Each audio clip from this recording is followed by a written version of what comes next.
Hello guys, in this video lecture we'll study the circulation of blood through the human heart. So as we can see, the human heart is a four-chambered structure and it is muscular, and the height is almost 12 centimeter.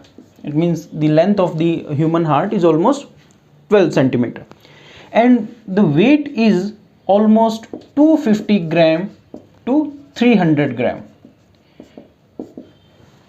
It's a little bit heavier in male than the female.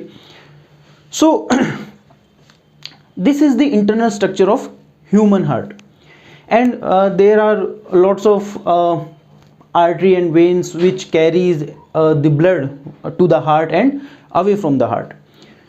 So let's start. Here it is inferior vena cava, and here a vein named superior vena cava. The inferior vena cava carries the deoxygenated blood from the lower part of the body to the right atrium. Okay, and the superior vena cava carries the deoxygenated blood from the upper part of the body to the right atrium. It means the right atrium collects the deoxygenated blood from upper and lower body. So what the means of deoxygenated blood? Deoxygenated blood, it means the amount of oxygen is less in this blood, or the CO2 amount or carbon dioxide amount is high. So the deoxygenated blood enters in the right atrium. Then right atrium contracts and the blood enters, the blood is forced to enter in right ventricle.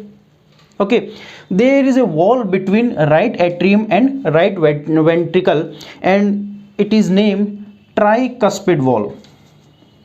Tricuspid wall, which prevents the blood to flow back to the right atrium. So impure blood or deoxygenated blood enters in right atrium, and then it goes in the right ventricle. Then right ventricle contracts and the blood enters in the pulmonary aorta.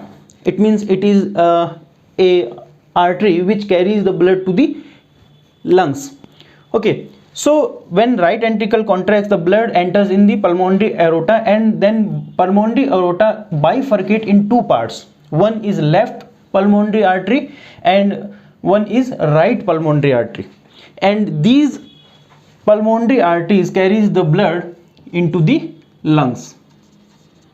Okay, so there is a wall present in this pulmonary aorta, and its name is semilunar wall. Semilunar wall, which prevents the blood to flow back from pulmonary aorta to right ventricle. So now the blood enters in the lungs, and where it is mixed by oxygen, and now it is called oxygenated blood. Oxygenated blood or pure blood. And by the pulmonary veins, the oxygenated blood enter into the left atrium. Now the left atrium collects the pure blood or oxygenated blood from the lungs, and the left atrium contracts and blood enters in left ventricle. Then left ventricle contracts and blood enters in the aorta. So there is a wall present between left atrium and left ventricle, and its name is bicuspid wall. Bicuspid wall. So here it was tricuspid, and here is bicuspid. Cuspid, it means cup like structure. Lunar it means moon like structure. Okay, then the left ventricle contracts and blood enters into the aorta, and aorta carries the blood into different body parts. So this is the circulation of blood through the human heart. And one fact is important to remember, that in a circulation from body organ to lungs, blood flows twice through the heart. So this is called double circulation.